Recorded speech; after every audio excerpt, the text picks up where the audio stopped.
Le 23 décembre 2024, à 2000 mètres d'altitude dans les Alpes suisses, Sophie Hedegaard se tient au sommet d'une piste fermée. La snowboardeuse olympique de 26 ans est convaincue qu'elle connaît cette piste mieux que les prévisionnistes qui l'ont fermée. Mais ce qu'elle ne réalise pas, c'est qu'elle est en train de commettre exactement la même erreur fatale qui a déjà coûté la vie à des dizaines des meilleurs skieurs du monde avant elle. Cette athlète est déjà morte, elle ne le sait tout simplement pas encore. Bienvenue à la limite extrême dans le monde du snowboard de haut niveau. Il y a deux types d'athlètes, ceux qui recherchent l'adrénaline et ceux qui sont disciplinés. Ceux qui distinguent un risque calculé d'un risque stupide. Sophie était disciplinée. Elle était née en Suisse entourée de montagnes. Elle a commencé à concourir à 16 ans. À 18 ans, elle avait déjà décroché l'argent aux Jeux Olympiques de la jeunesse. Ce n'est pas de la chance. Ce sont des années d'entraînement, des années à apprendre comment la neige se comporte, des années à développer les instincts qui distinguent les professionnels des amateurs. Elle a représenté la Suisse aux Jeux Olympiques 2022 en snowboard cross face aux meilleurs mondiaux. En 2023, elle a décroché l'or aux Jeux mondiaux universitaires à Lake Placid. C'était une athlète en pleine ascension, quelqu'un dont le travail acharné portait enfin ses fruits. Mais Sophie avait quelque chose d'autre, quelque chose qui n'apparaîtrait dans aucun résultat de compétition. Elle adorait le freeride, quitter les pistes, chercher de la poudreuse fraîche et explorer des terrains rarement vus. C'était sa façon d'échapper à la pression de la compétition, sa manière de se rappeler pourquoi elle était tombée amoureuse du snowboard au départ. Le 23 décembre devait être l'un de ces jours-là. Sans compétition, sans pression, juste du freeride avec une amie dans une station Rosa Lenzerheide à l'est de la Suisse. C'était un endroit que Sophie connaissait bien, elle y avait passé beaucoup de temps. C'était donc ces montagnes, celles où elle avait grandi. Ce matin-là, elle et son amie se sont équipés, on dit à la station. Les conditions étaient favorables, neige fraîche et ciel dégagé. Le genre de journée qui te rappelle pourquoi tu es tombé amoureux du ski au départ. Mais un problème se posait, la piste Black Diamond 12 qu'il voulait descendre ce jour-là était officiellement fermée. La station l'avait fermée pour une raison. Il y avait eu de fortes chutes de neige dans les jours précédents, le 23 décembre. La neige fraîche reposait sur d'anciennes couches et la liaison entre elles n'était pas stable. Les conditions étaient exactement celles qui provoquent des avalanches de plaques, où toute une section de la pente se détache d'un seul coup. Sophie et son amie savaient que la pente était fermée, voyant les panneaux et lisant le bulletin. Et pourtant, vers 13h15, elles ont quitté les pistes balisées ouvertes et se sont dirigées quand même vers la piste 12. Peu de temps après être entrées dans la zone fermée, Sophie était sur sa planche, traçant dans la poudreuse fraîche. Son amie était quelque part derrière elle. La pente était raide, environ 42 degrés à son endroit le plus abrupt. Ce type de pente donne de l'adrénaline, mais paraît maîtrisable après l'avoir descendue des dizaines de fois. Elle avait sans doute déjà descendu cette ligne, peut-être des dizaines de fois. Peut-être qu'elle pensait que les prévisionnistes étaient trop prudents. Peut-être qu'elle pensait à la poudreuse fraîche et à quel point ça allait être agréable. Peut-être qu'elle ne pensait pas du tout au danger, et puis la neige sous ses pieds s'est fracturée. Ce n'était pas une simple coulée, ni une fine couche de neige qui partait, toute la pente s'est effondrée. Une avalanche de plaques, exactement ce que le bulletin avait annoncé ce matin-là. Des centaines de tonnes de neige se détachent d'un coup, accélérant en descendant la pente et emportant tout sur leur passage. Petit détour dans ce train du chaos. Chaque semaine sur Patreon, je partage quelque chose de plus profond, une vidéo exclusive, une analyse de ce qui s'est vraiment passé ou une histoire personnelle que je ne mets pas sur YouTube. Rejoins la communauté extrême sur Patreon pour accéder aux coulisses avec moi. Rendez-vous là-bas. Sophie a été emportée immédiatement, son amie n'a pas été prise. Peux-tu imaginer être là debout à regarder ton ami disparaître dans une masse tourbillonnante de neige et de débris, sachant qu'il n'y a absolument rien que tu puisses te faire pour l'arrêter ? Il a immédiatement saisi sa radio et appelé à l'aide. La réponse avait été massive. En quelques minutes, des hélicoptères de secours étaient dans les airs. Des spécialistes de recherche en avalanche, avec des chiens entraînés, se précipitèrent sur les lieux.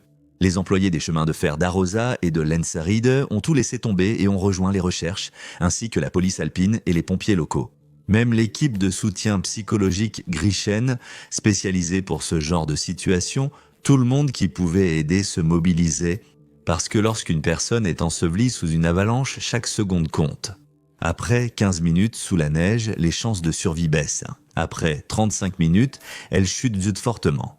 La neige est tellement dense, tellement lourde que la plupart des victimes ne peuvent absolument pas bouger, ne peuvent pas se dégager et ne peuvent même pas gonfler leur poitrine pour respirer. Vous êtes simplement piégés, attendant, espérant que quelqu'un vous trouve avant que vous ne manquiez d'air.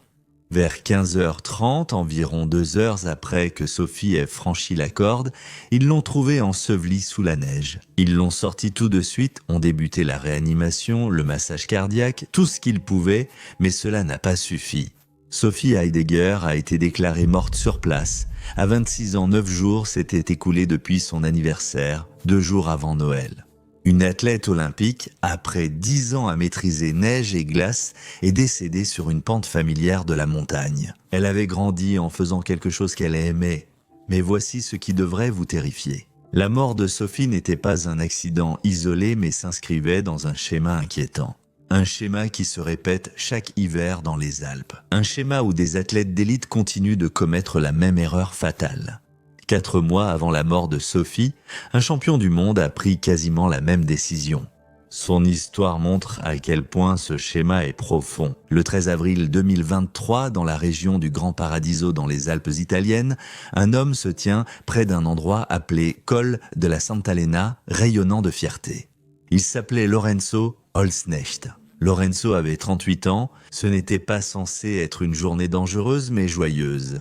C'était un exercice d'entraînement, en fait le dernier exercice d'entraînement, avant d'obtenir sa certification officielle de guide de montagne, ce diplôme prouvant votre expertise pour accompagner d'autres en montagne. Lorenzo était à une journée d'entraînement d'obtenir cela, et son curriculum vitae était du genre à faire se sentir les autres skieurs insuffisants. Médaille d'or au championnat du monde 2010, vainqueur de la Pierramenta 2012. Compétition où les équipes courent 4 jours d'affilée à travers les Alpes françaises, franchissant plus de 9000 mètres de dénivelé. Il concourait pour l'équipe nationale d'Italie depuis 2001, soit plus de 2 décennies au plus haut niveau de ce sport. Après sa carrière de coureur, il s'est reconverti en guide de montagne. Il travaillait avec Skitrob, une entreprise d'équipement, en les aidant à développer de meilleurs équipements. Il maîtrisait la technique, la sécurité, tout. Ce jour-là, Lorenzo n'était pas seul. Il était avec 3 autres guides stagiaires et leur instructeur, un homme nommé Matteo Giglio. Le plan c'était simple. Monter au sommet, puis descendre à ski, un exercice qu'ils connaissaient assez bien. Ils ont entamé l'ascension tôt ce matin-là avec des pots de phoque jusqu'à Punta Goleta à 3230 mètres. Tout s'est déroulé parfaitement, sans problème ni alerte. Vers 14 heures, ils ont atteint le sommet et se sont préparés à redescendre. C'est alors que tout aurait dû être le plus sûr. Ils étaient arrivés en haut, il ne leur restait plus qu'à redescendre à ski, quelque chose que Lorenzo faisait depuis toujours. C'était ce qu'il savait faire de mieux. Les 4 ont commencé à descendre la pente sous la Punta Goleta, puis la montagne s'est mise à bouger. La pente s'est effondrée sous eux. Les 4 ont été emportés par l'avalanche. Des centaines de tonnes de neige dévalent tout la pente, faisant rouler les corps et l'équipement, contre lesquels il est impossible de lutter, impossible de s'arrêter. Matteo Giglio, l'instructeur, est parvenu à rester près de la surface et, bien que partiellement enseveli, a réussi à se libérer. Dès qu'il est sorti, il a commencé à chercher des survivants. Il a trouvé les 3 élèves regroupés le long de la trajectoire de l'avalanche. Il a commencé à creuser frénétiquement, utilisant sa pelle, jetant la neige, luttant contre la montre car il savait que chaque seconde comptait. Quand il les a atteints, leur visage était déjà bleu. Aucun signe de vie, aucune respiration, aucun pouls. Giglio a sorti son téléphone, pas de réseau, il était trop en altitude, trop isolé, alors il a commencé à redescendre. Un ski, un bâton, c'est tout ce qui lui restait. Il est descendu pendant plus d'1 heure jusqu'à ce qu'il ait enfin du réseau et puisse appeler à l'aide. Le temps s'étant dégradé, les hélicoptères ne pouvaient pas voler et l'équipe de secours ne pouvait pas les atteindre. Le corps de Lorenzo Holzknecht, ainsi que ceux des 2 autres stagiaires, n'a été retrouvé que le lendemain matin, le 14 avril. Voici ce qui est troublant. Le risque d'avalanche ce jour-là était de niveau 3 sur 5, le même que celui auquel Sophie a fait face. Le bulletin officiel d'avalanche, ce matin-là, avertissait qu'un seul amateur de sport d'hiver pouvait déclencher des avalanches dans les couches superficielles du manteau neigeux. Soyez prudents dans les zones proches des crêtes, dans les creux et les ravines, ainsi que sur les pentes raides. Il connaissait le danger ayant lu le bulletin. C'était un exercice officiel encadré par des professionnels. Il comptait un champion du monde avec 20 ans d'expérience, un instructeur, 3 guides en formation et tous se sont engagés sur un terrain escarpé. De toute façon, pourquoi ? Avant de répondre à cette question, je dois vous parler d'une autre mort, car celle-ci va complètement changer votre façon de penser l'expérience et la survie en montagne. Le 8 février 2021, à seulement 6 jours de son 46e anniversaire, Carlo Alberto Cimenti a appelé son ami Patrick Negro. Ils allaient en faire du ski alpinisme dans la haute vallée de Susa, au-dessus de Pragelato, dans les Alpes italiennes. Ce n'était ni une expédition ni une aventure, juste un mardi sur leur terrain de jeu habituel. Pour un homme comme Cala, cela ne devait même plus sembler dangereux, car si vous trouviez le parcours de Lorenzo impressionnant, celui de Cala était légendaire. Il a été le premier Italien à skier depuis le sommet du Manaslu, 8e plus haute montagne du monde à 8163 mètres, premier à skier depuis le sommet. Du pic du communisme, il fut le premier Italien à obtenir le prix Snow Leopard. Cette distinction s'obtient en skiant les 5 sommets de 7000 mètres de l'ex-Union soviétique. Son ami Patrick avait 50 ans. Il était l'ancien chef de l'équipe de secours en montagne de Pragelato qui avait passé sa vie à sauver des gens des avalanches. Les gens l'appelaient Sherpa parce qu'il connaissait ces montagnes mieux que presque n'importe qui d'autre. Réfléchissez à cette combinaison. Un skieur alpiniste de classe mondiale ayant survécu à la zone de la mort et un ancien chef de secours en montagne ayant passé des décennies à sauver des personnes de ces mêmes dangers. Tous deux sur un terrain qu'ils connaissaient comme leur poche. Eh bien, cet après-midi-là, ils ont été pris dans une avalanche. Tous deux ont été emportés. Tous deux ont été ensevelis sous 10 mètres de neige. Lorsque les équipes de secours sont arrivées, elles ont trouvé les 2 hommes sous la neige. Ils étaient tous les 2 morts. Le magazine Climbing a ensuite affirmé dans un article que Patrick et Cala n'étaient ni naïfs, ni inexpérimentés. Des alpinistes à ski chevronnés sur leur terrain ont été surpris par des conditions instables et des circonstances malheureuses. Mais cette phrase « des circonstances malheureuses se sont conjuguées » ne reflète pas vraiment ce qui s'est passé ici, n'est-ce pas ? Elle ne répond pas à la vraie question. Comment quelqu'un qui a déjà été dans la zone de la mort, là où il n'y a aucun secours possible, a-t-il survécu ? Skier depuis 26 781 pieds au deuil. Comment cette personne meurt-elle dans son jardin sur les montagnes qu'il a à skier toute sa vie ? Pour répondre à cette question, je dois vous montrer quelque chose qui va changer votre façon de penser l'expérience et la survie en montagne. En 2012, des chercheurs du Massachusetts General Hospital et de la Harvard Medical School ont publié une étude dans le British Medical Journal. Ils ont étudié 23 995 alpinistes sur 39 038 expéditions dans l'Himalaya de 1970 à 2010. C'est l'un des plus grands ensembles de données jamais compilés sur les décès en alpinisme. Ils voulaient répondre à une question simple. L'expérience réduit-elle réellement le risque de mourir en montagne ? Ils ont pris en compte tous les facteurs, l'âge, le sexe, la saison, quel sommet vous avez gravi, si vous avez atteint le sommet, en quelle année c'était. Ils ont considéré toutes les variables possibles, et leur découverte fut choquante. Le rapport de cote pour la mortalité par rapport à l'expérience était de 100. Si vous ignorez la signification statistique, laissez-moi expliquer. Chaque année d'expérience supplémentaire, chaque expédition supplémentaire que vous terminez, chaque médaille que vous remportez, chaque sommet que vous atteignez, tout cela n'apporte absolument aucune valeur protectrice contre la mort. Zéro expérience ne vous rendait pas plus apte à atteindre le sommet. Cette partie montrait que les alpinistes expérimentés avaient des taux de réussite plus élevés. Mais en ce qui concerne la survie, il n'y avait absolument aucune différence. Les chercheurs avaient un terme pour cela, ils appelaient ça la surconfiance des experts. Les données montrent que l'expérience ne réduit pas le risque de mort, mais les experts croient constamment que c'est le cas. Et cette croyance, cette confiance que vous êtes différent, que les règles ne s'appliquent pas à vous parce que vous êtes expérimenté, fait partie de ce qui les tue. Voici comment cela fonctionne en pratique. Lorsque vous êtes dans un environnement inconnu, vous êtes prudent, vous examinez chaque donnée de manière critique, vous prenez des décisions prudentes. Vous respectez la montagne par méconnaissance et restez vigilant, mais sur des sommets connus, la prudence s'efface. Vous utilisez ce que les psychologues appellent des heuristiques, c'est-à-dire des raccourcis mentaux et la reconnaissance de schémas. Cette pente a toujours été sûre auparavant. Le temps ressemble à la dernière fois, j'ai descendu cette piste une centaine de fois. Pensez à Lorenzo Holznart, il participait à des compétitions de ski alpinisme depuis 2001, soit 22 ans d'expérience au plus haut niveau. Le 13 avril 2023, le bulletin d'avalanche signalait un danger de niveau 3 et prévenait qu'un seul skieur pouvait déclencher une avalanche. et il s'est engagé sur un terrain raide. Bref, pourquoi? Parce que 22 ans d'expérience ont créé une confiance qui a primé sur les signaux d'alerte. Il avait déjà été dans des situations comme celle-ci. Il s'en était sorti, son cerveau lui disait « Tu connais ces montagnes, tu sais ce que tu fais ». Les prévisionnistes sont trop réservés. Pense à Kalasimhanti. Il a survécu à 8163 mètres sur le Manaslu. Il a survécu au Nanga Parbat. Il avait été dans la zone de la mort, là où il n'y a aucun secours, avec toute cette expérience. Toutes ces histoires de survie ont créé la conviction qu'il savait lire la montagne, qu'il savait quand c'était sûr. Sophie Hedegaard avait vu les panneaux de fermeture et lu le bulletin signalant un danger de niveau 3+, elle savait, mais avait sans doute déjà skié souvent sur des terrains fermés sans souci.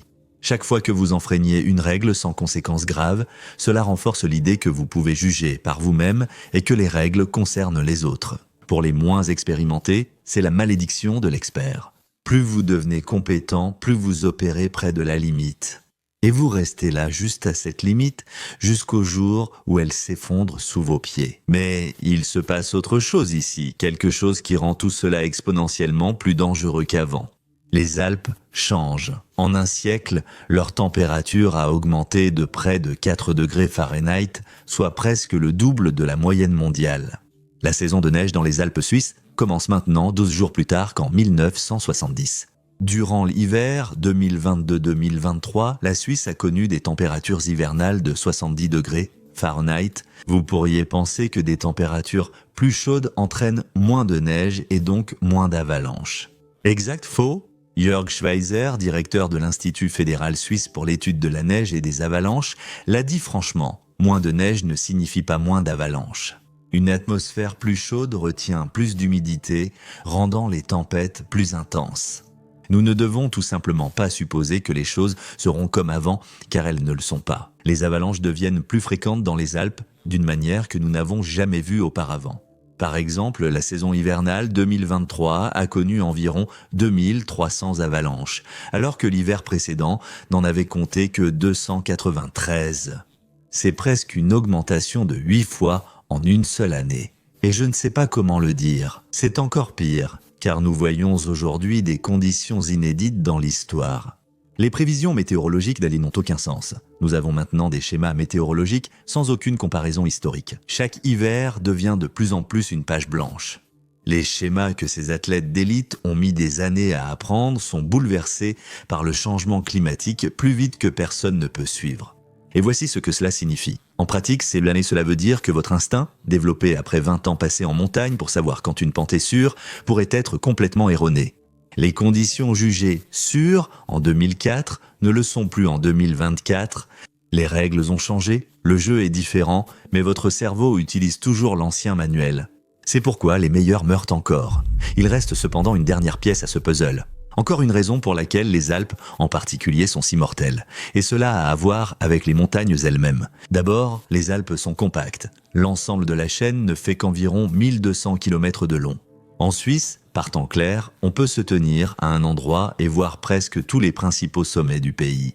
Comparez cela aux montagnes rocheuses en Amérique du Nord, longues de plus de 4800 km. Voilà ce que cela signifie vraiment. On peut atteindre un terrain alpin sérieux et dangereux incroyablement rapidement, parfois en quelques minutes. Une seule remontée mécanique ou un téléphérique peut vous déposer sur des pentes qu'il faudrait des jours à atteindre. Dans les rocheuses, peu d'endroits sur Terre offrent un accès aussi rapide à des montagnes à haut risque. Les guides, ayant travaillé en Amérique du Nord et dans les Alpes, affirment que les styles d'encadrement diffèrent totalement. Dans les Alpes, il est courant d'emmener des clients sur des pentes de 40 à 45 degrés. C'est un terrain qui serait considéré comme extrêmement dangereux en Amérique du Nord, mais dans les Alpes, c'est juste un mardi comme les autres. Deuxièmement, les Alpes sont raides, ce sont les classiques Alpes suisses. Les sommets qui émergent des vallées ne sont pas une illusion d'optique. Le terrain est vraiment aussi vertical, les pentes sont exposées, et lorsque des avalanches se produisent, elles peuvent dévaler des milliers de mètres de dénivelé sans rien pour les ralentir. Troisièmement, la météo. Les Alpes font barrière entre systèmes climatiques et les tempêtes s'engouffrent dans les vallées. La météo peut changer en quelques minutes. Vous pouvez commencer une randonnée sous le soleil et vous retrouver dans un brouillard total 1 heure plus tard. Les montagnes créent leur propre régime météorologique et ils sont notoirement difficiles à prévoir. Quatrièmement, et peut-être le plus dangereux, l'escalade des Alpes est amusante. L'Himalaya élimine les alpinistes non préparés. Entre le coût des permis et la distance pure, une expédition typique à l'Everest coûte entre 30 000 et plus de 100 000. Il faut des permis et marcher des semaines juste pour rejoindre le camp de base. Les montagnes allemandes, elles-mêmes, servent de barrières qui empêchent l'accès à ceux qui ne sont pas vraiment déterminés. Les Alpes n'ont aucune de ces barrières. Elles disposent de 21 000 km de pistes, 3 000 remontées mécaniques et 400 domaines skiables. Des téléphériques transportent les touristes à 3800 mètres en quelques minutes, de nombreux aéroports et de bonnes routes, ainsi qu'un vaste réseau de refuges de montagne. Là où l'on peut commander du vin en altitude avec son dîner, l'infrastructure crée un véritable piège d'accessibilité. Les téléphériques amènent les touristes à haute altitude en minutes. Vous pouvez prendre un téléphérique vers de hautes altitudes pour admirer la vue ou séjourner dans un refuge de montagne chauffé avec des repas chauds. Fatigué de grimper ? Ici, vous accédez rapidement à des pentes qu'il faudrait des jours à atteindre ailleurs, puis les descendez à ski. Accessible ne signifie pas sûr. Ces pentes restent dangereuses même avec un télésiège proche. La présence du réseau mobile ne réduit pas les dangers d'une avalanche. En fait, l'accessibilité augmente le risque, car plus de personnes, même des personnes expérimentées, passent plus de temps dans des endroits dangereux. Je pense à Sophie, Lorenzo et Kala, des athlètes olympiques, des champions du monde, des guides de montagne, des experts locaux, des personnes qui devraient en savoir mieux, des personnes qui savent mieux. Et je pense à quel point il est facile de croire que l'on fait exception, de croire que son expérience, ses compétences et ses connaissances vont nous protéger. Voir un avertissement d'avalanche et penser « je gère ». Mais les montagnes ne se soucient pas de tes médailles ou de ton curriculum vitae ni du fait que tu l'aies déjà fait 100 fois auparavant. Elles attendent juste ce moment où tout s'aligne. La mauvaise pente, les mauvaises conditions de neige, la mauvaise décision. Et puis un autre nom s'ajoute à la liste des athlètes d'élite qui auraient dû savoir, qui savaient, mais qui sont morts quand même. Merci d'avoir regardé. À la prochaine vidéo, soyez audacieux, vivez avec courage